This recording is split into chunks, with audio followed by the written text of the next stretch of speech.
बेटा, मैंने तुम्हारे ऊपर बड़ा जुल्म किया, मुझे माफ करो। मुझे आदमियों की पहचान पर बड़ा घमंड था। मैंने तुम्हें बड़ा नुकसान पहुंचाया। यह बीमारी बड़ी मुबारक है जिसने तुम्हारी परख का मौका दिया। आइए सुनते हैं। मुबारक बीमारी। मुंशी प्रेमचंद की कहानी, नूतन दीक्षित की जुबानी। रात के 9 बज गए थे। एक युवती अंगीठी के सामने बैठी हुई आग फूंकती थी और उसके गाल आग के कुंदनी रंग में दहक रहे थे। उसकी बड़ी बड़ी आंखें दरवाजे की ओर लगी थी। कभी चौंक कर आंगन की तरफ ताकती, कभी कमरे की तरफ। फिर आने वालों की इस देरी से त्योरियों पर बल पड़ जाते और आंखों में हल्का सा गुस्सा आता। कमल पानी में झकोले खाने लगता। इसी बीच आने वालों की आहट मिली। कहार बाहर पड़ा खर्राटे ले रहा था। बूढ़े लाला हरनाम दास ने आते ही उसे एक ठोकर लगाकर कहा, कम बख्त, अभी शाम हुई है और अभी से लंबी तान दी। नौजवान लाला हरिदास घर में दाखिल हुए, चेहरा बुझा हुआ, चिंतित। देवकी ने आकर उनका हाथ पकड़ लिया और गुस्से व प्यार की मिली हुई आवाज में बोली, आज इतनी देर क्यों हुई? दोनों नए खिले हुए फूल थे। एक पर ओस की ताजगी थी, दूसरा धूप से मुरझाया हुआ। हरिदास, हाँ आज देर हो गई। तुम यहाँ क्यों बैठी रही? देवकी, क्या करती? आग बुझी जाती थी, खाना ठंडा न हो जाता। हरिदास, तुम जरा से काम के लिए इतनी आग के सामने न बैठा करो, मैं बाज आया गरम खाने से। देवकी, अच्छा कपड़े तो उतारो, आज इतनी देर क्यों की? हरिदास, क्या बताऊं, पिताजी ने नाक में ऐसा दम किया है कि कुछ कहते नहीं बनता। इस रोज रोज की झंझट से तो यही अच्छा है कि मैं कहीं और नौकरी कर लूं। लाला हरनाम दास एक आटे की चक्की के मालिक थे। उनकी जवानी के दिनों में आसपास दूसरी चक्की न थी। उन्होंने खूब धन कमाया, मगर अब वह हालत न थी। चक्कियां कीड़े मकोड़ों की तरह पैदा हो गई थी। नई मशीनों और के इजाद होने के साथ उसके काम करने वाले भी जोशीले नौजवान थे, मुस्तैदी से काम करते थे। इसलिए हरनाम दास का कारखाना रोज गिरता जाता था। बूढ़े आदमियों को नई चीजों से चिढ़ हो जाती है। वह लाला हरनाम दास को भी थी। वह अपनी पुरानी मशीन ही को चलाते थे। किसी किस्म की तरक्की या सुधार को पाप समझते थे, मगर अपनी इस मंदी पर कुढ़ा करते थे। हरिदास ने उनकी मर्जी के खिलाफ कॉलेजिएट शिक्षा प्राप्त की थी। उसका इरादा था कि अपने पिता के कारखाने को नए उसूलों पर चलाकर आगे बढ़ाए। लेकिन जब वह उनसे किसी परिवर्तन या सुधार का जिक्र करता तो लाला साहब जामे से बाहर हो जाते और बड़े गर्व से कहते, कॉलेज में पढ़ने से तजुर्बा नहीं आता, तुम अभी बच्चे हो। इस काम में मेरे बाल सफेद हो गए हैं। तुम मुझे सलाह मत दो। जिस तरह मैं काम करता हूं उसी तरह किए जाओ। कई बार ऐसे मौके आ चुके थे कि बहुत ही छोटे मसलों में अपने पिता की मर्जी के खिलाफ काम करने के जुर्म में हरिदास को सख्त फटकारें पड़ी थी। इसी वजह से अब वह इस काम में कुछ उदासीन हो गया था और किसी दूसरे कारखाने में किस्मत आजमाना चाहता था, जहां उसे अपने विचारों को अमली सूरत देने की ज्यादा सहूलियतें हासिल हों। देवकी ने सहानुभूति पूर्वक कहा, तुम इस फिक्र में क्यों जान खपाते हो जी? जैसे वह कहें वैसे ही करो। भला दूसरी जगह नौकरी कर लोगे तो वे क्या कहेंगे? और चाहे वे गुस्से के मारे कुछ न बोलें, लेकिन दुनिया तो तुम्ही को बुरा कहेगी न। देवकी नई शिक्षा के आभूषण से वंचित थी। उसने स्वार्थ का पाठ न पढ़ा था, मगर उसका पति अपने अल्मा मेटर का एक प्रतिष्ठित सदस्य था। उसे अपनी योग्यता पर पूरा भरोसा था, उस पर नाम कमाने का जोश। इसीलिए वह बूढ़े पिता के पुराने ढर्रों को देखकर धीरज खो बैठता। अगर अपनी योग्यताओं के लाभप्रद उपयोग की कोशिश के लिए दुनिया उसे बुरा कहे तो उसकी उसे परवाह न थी। झुंझलाकर बोला, कुछ मैं अमृत की घरिया पीकर तो नहीं आया हूं कि सारी उम्र उनके मरने का इंतजार करूं। मूर्खों की अनुचित टीका टिप्पणियों के डर से क्या अपनी उम्र बराबर कर दूं? मैं अपने कुछ हम उम्रों को जानता हूँ जो हरगिज मेरी सी योग्यता नहीं रखते, लेकिन वह मोटर पर हवा खाने निकलते हैं, बंगलों में रहते हैं और शान से जिंदगी बसर करते हैं। तो मैं क्यों हाथ पर हाथ रखे जिंदगी को अमर समझे बैठा रहूं? संतोष और निस्पृहता का युग बीत गया, यह संघर्ष का युग है। यह मैं जानता हूँ कि पिता का आदर करना मेरा धर्म है, मगर सिद्धांतों के मामले में मैं उनसे क्या, किसी से भी नहीं दब सकता। इसी बीच कहार ने आकर कहा, लाला जी थाली मांगते हैं।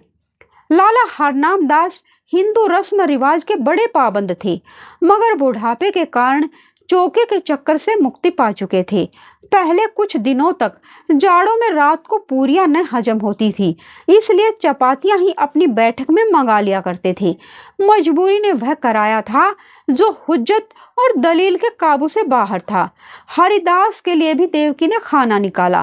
पहले तो वह हजरत बहुत दुखी नजर आते थे, लेकिन बघार की खुशबू ने खाने के लिए चाव पैदा कर दिया। अक्सर हम अपनी आंख और नाक से हाजमे का जायजा लिया करते हैं। लाला हरनाम दास रात को भले चंगे सोए, लेकिन अपने बेटे के गुस्ताखियों और कुछ अपने कारोबार की सुस्ती और मंदी उनकी आत्मा के लिए भयानक कष्ट का कारण हो गई। चाहे इसी उद्विग्नता का असर हो, चाहे बुढ़ापे का। सुबह होने से पहले उन पर लकवे का हमला हो गया, जबान बंद हो गई, चेहरा ऐंठ गया। हरिदास डॉक्टर के पास दौड़ा। डॉक्टर साहब आए, मरीज को देखा और बोले, डरने की कोई बात नहीं, सेहत अच्छी होगी, मगर 3 महीने से कम न लगेंगे। चिंताओं के कारण यह हमला हुआ है, इसलिए कोशिश करनी चाहिए कि वह आराम से सोएं, परेशान न हों, और जबान खुल जाने पर भी जहां तक मुमकिन हो बोलने से बची। बेचारी देवकी बैठी रो रही थी। हरिदास ने आकर उसको सांत्वना दी और फिर डॉक्टर के यहाँ से दवा लाकर दी। थोड़ी देर में मरीज को होश आया। इधर उधर कुछ खोजती हुई निगाहों से देखा कि जैसे कुछ कहना चाहते हैं, और फिर इशारे से लिखने के लिए कागज मांगा। हरिदास ने कागज और पेंसिल रख दी तो बूढ़े लाला साहब ने हाथों को खूब संभाल कर लिखा, इंतजाम दीनानाथ के हाथ में रही। ये शब्द हरिदास के हृदय पर तीर की तरह लगे। अफसोस, अब भी मुझ पर भरोसा नहीं, यानी कि दीनानाथ मेरा मालिक होगा और मैं उसका गुलाम बनकर रहूंगा। यह नहीं होने का। कागज लिए देवकी के पास आए और बोले, लाला जी ने दीनानाथ को मैनेजर बनाया है। उन्हें मुझ पर इतना भी एतबार नहीं है, लेकिन मैं इस मौके को हाथ से न जाने दूंगा। उनकी बीमारी का अफसोस तो जरूर है, मगर शायद परमात्मा ने मुझे अपनी योग्यता दिखलाने का ये अवसर दिया है और इससे मैं जरूर फायदा उठाऊंगा। कारखाने के कर्मचारियों ने इस दुर्घटना की खबर सुनी तो बहुत घबराए। उनमें कई निकम्मे बेमसरफ आदमी भरे हुए थे जो सिर्फ खुशामद और चिकनी चुपड़ी बातों की रोटी खाते थे। मिस्त्री ने कई दूसरे कारखानों में मरम्मत का काम उठा लिया था, रोज किसी न किसी बहाने से खिसक जाता। फायरमैन और मशीनमैन दिन को झूठ मूठ की चक्की सफाई में काटते और रात को काम करके ओवर टाइम की मजदूरी लिया करते थे। दीनानाथ जरूर होशियार और तजुर्बेकार आदमी था, मगर उसे भी काम के मुकाबले में जी हाँ रटते रहने में ज्यादा मजा आता था। लाला हरनाम दास मजदूरी देने में बहुत हीले हवाले किया करते थे और अक्सर काट कपट के भी आदी थे। इसी को वह कारोबार का अच्छा उसूल समझते थे। हरिदास ने कारखाने में पहुंचते ही साफ शब्दों में कह दिया कि तुम लोगों को मेरे वक्त में जी लगाकर काम करना होगा। मैं इसी महीने में काम देखकर सबकी तरक्की करूंगा, मगर अब टाल मटोल का गुजर नहीं। जिन्हें मंजूर न हो वह अपना बोरिया बिस्तर संभाले। फिर दीनानाथ को बुलाकर कहा, भाई साहब, मुझे खूब मालूम है कि आप होशियार और सूझबूझ रखने वाले आदमी हैं। आपने अब तक यहाँ का जो रंग देखा वही अख्तियार किया, लेकिन अब मुझे आपके तजुर्बे और मेहनत की जरूरत है। पुराने हिसाबों की जांच पड़ताल कीजिए। बाहर से काम मेरा जिम्मा है, लेकिन यहाँ का इंतजाम आपके सुपुर्द है। जो कुछ भी नफा होगा उसमें आपका भी हिस्सा होगा। मैं चाहता हूँ कि दादा की अनुपस्थिति में कुछ अच्छा काम करके दिखाऊं। इस मुस्तैदी और चुस्ती का असर बहुत जल्द कारखाने में नजर आने लगा। हरिदास ने खूब इश्तिहार बंटवाए। उसका असर यह हुआ कि काम आने लगा। दीनानाथ की मुस्तैदी की बदौलत ग्राहकों को नियत समय पर और किफायत से आटा मिलने लगा। पहला महीना भी खत्म न हुआ था कि हरिदास ने नई मशीन मंगवाई, थोड़े अनुभवी आदमी रख लिए। फिर क्या था, सारे शहर में इस कारखाने की धूम मच गई। हरिदास ग्राहकों से इतनी अच्छी तरह से पेश आता कि जो एक बार उससे मामला करता वह हमेशा के लिए उसका खरीदार बन जाता। कर्मचारियों के साथ उसका सिद्धांत था, काम सख्त और मजदूरी ठीक। उसके ऊंचे व्यक्तित्व का भी स्पष्ट प्रभाव दिखाई पड़ा। करीब करीब सभी कारखानों का रंग फीका पड़ गया। उसने बहुत ही कम नफे पर ठेले ले लिए। मशीन को दम मारने की मोहलत न थी। रात और दिन काम होता था।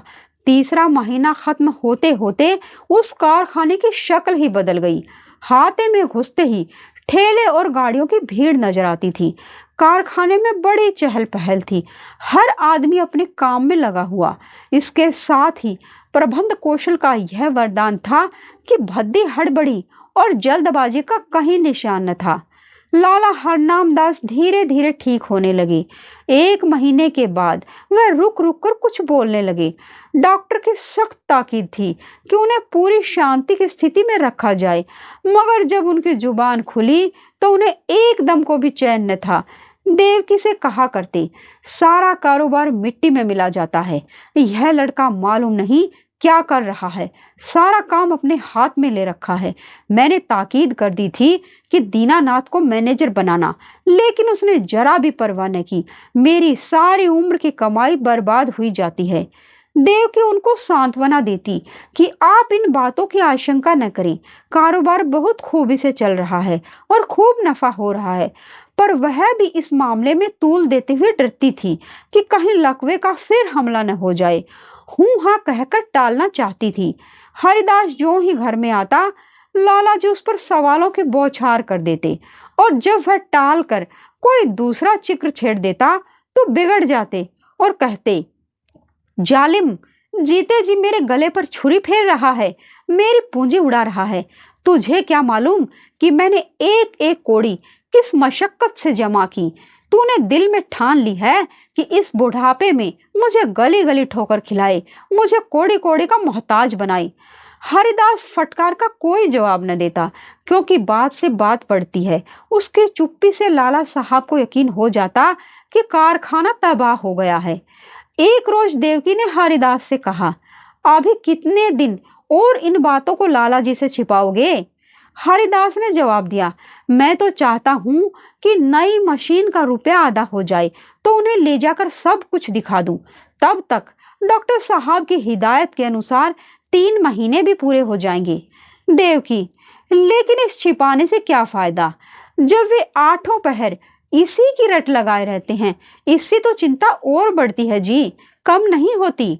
इससे तो यही अच्छा होता कि उनसे सब कुछ कह दिया जाए। हरिदास, मेरे कहने का तो उन्हें यकीन आ चुका। हाँ, दीनानाथ कहें तो शायद यकीन हो।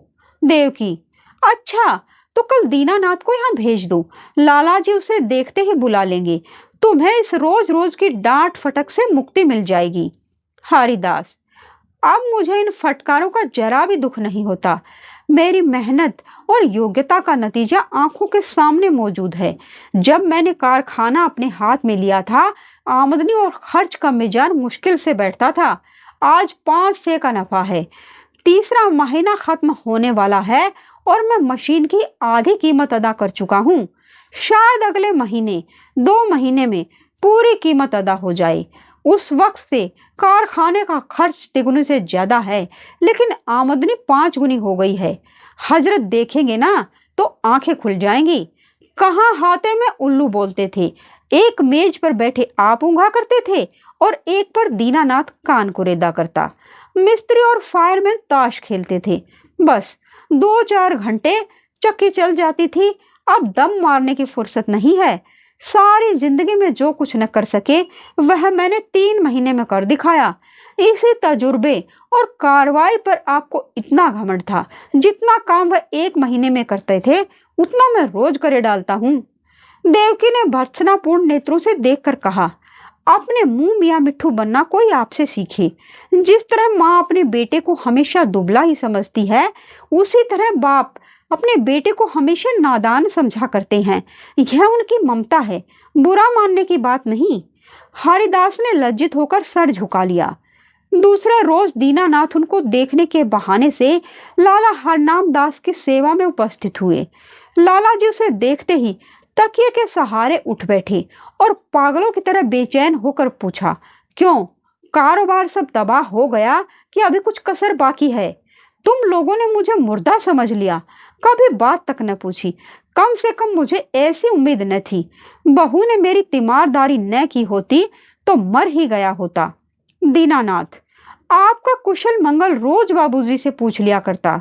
आपने मेरे साथ जो नेकियां की हैं उन्हें मैं भूल नहीं सकता। मेरा एक एक रुआ आपका एहसानमंद है। मगर इस बीच काम ही कुछ ऐसा था कि हाजिर होने की मोहलत न मिली। हरनामदास, खैर, कारखाने का क्या हाल है? दिवाला होने में क्या कसर बाकी है?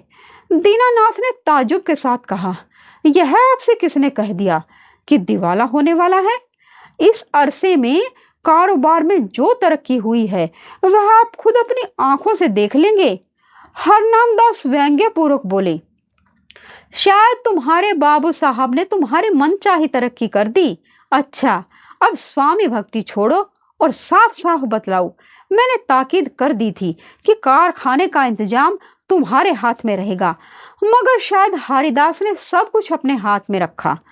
दीनानाथ, जी हाँ, मगर मुझे इसका जरा भी दुख नहीं। वही रईस काम के लिए ठीक भी थे। जो कुछ उन्होंने कर दिखाया वह मुझसे हरगिज न हो सकता था।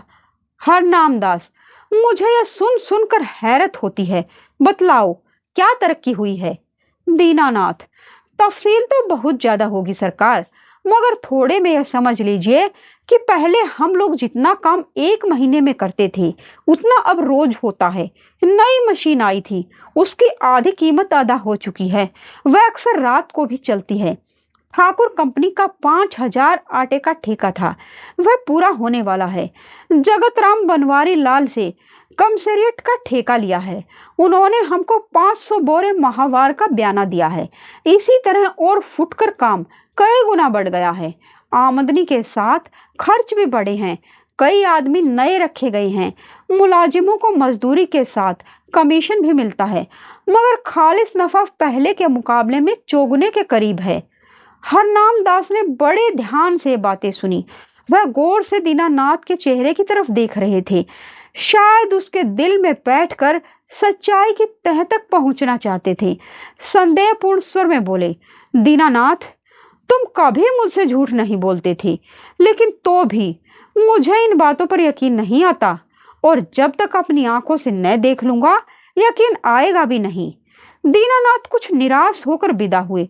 उसे आशा थी कि लाला साहब तरक्की और कारगुजारी की बात सुनते ही फूले न समाएंगे और मेरे मेहनत की दाद देंगे। उस बेचारे को न मालूम था कि कुछ दिलों में संदेह की जड़ इतनी मजबूत होती है कि सबूत और दलील के हमले उस पर कुछ असर नहीं कर सकते। यहाँ तक कि वह अपनी आंख से देखकर भी उसको धोखा या तिलिस्म में ही समझते हैं। दीनानाथ के चले जाने के बाद लाला हरनामदास कुछ देर तक गहरे विचारों में डूबे रहे।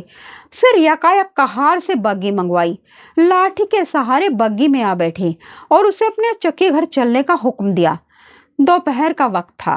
कारखाने के मजदूर खाना खाने के लिए गोल के गोल भागे चले जाते थे, मगर हरिदास के कारखाने में काम जारी था।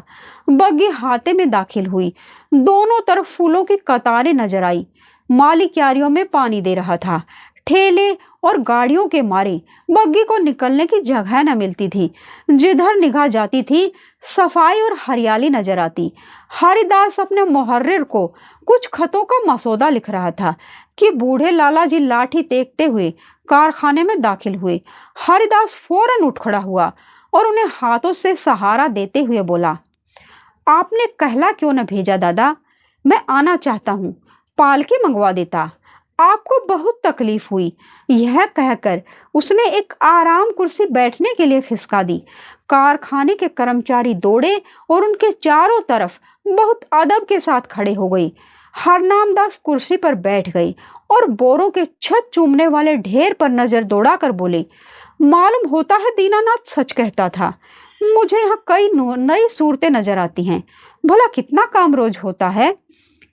हरिदास, आजकल काम ज्यादा आ गया था, इसलिए कोई 500 मन रोजाना तैयार हो जाता है, लेकिन औसत 250 मन का रहेगा। मुझे नई मशीन की कीमत अदा करनी थी, इसीलिए अक्सर रात को भी काम होता है। हरनामदास, कुछ कर्ज लेना पड़ा क्या? हरिदास, 1 कौड़ी भी नहीं, सिर्फ मशीन की आधी कीमत बाकी है। हरनामदास के चेहरे पर इत्मीनान का रंग नजर आया। संदेह ने वह विश्वास को जगह दी। प्यार भरी आंखों से लड़के की तरफ देखा और करुण स्वर में बोले, बेटा, मैंने तुम्हारे ऊपर बड़ा जुल्म किया, मुझे माफ करो।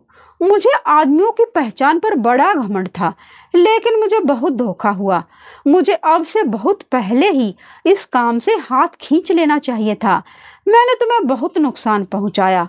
यह बीमारी बड़ी मुबारक है जिसने तुम्हारी परख का मौका दिया और तुम्हें लियाकत दिखाने का। काश यह हमला 5 साल पहले ही हुआ होता।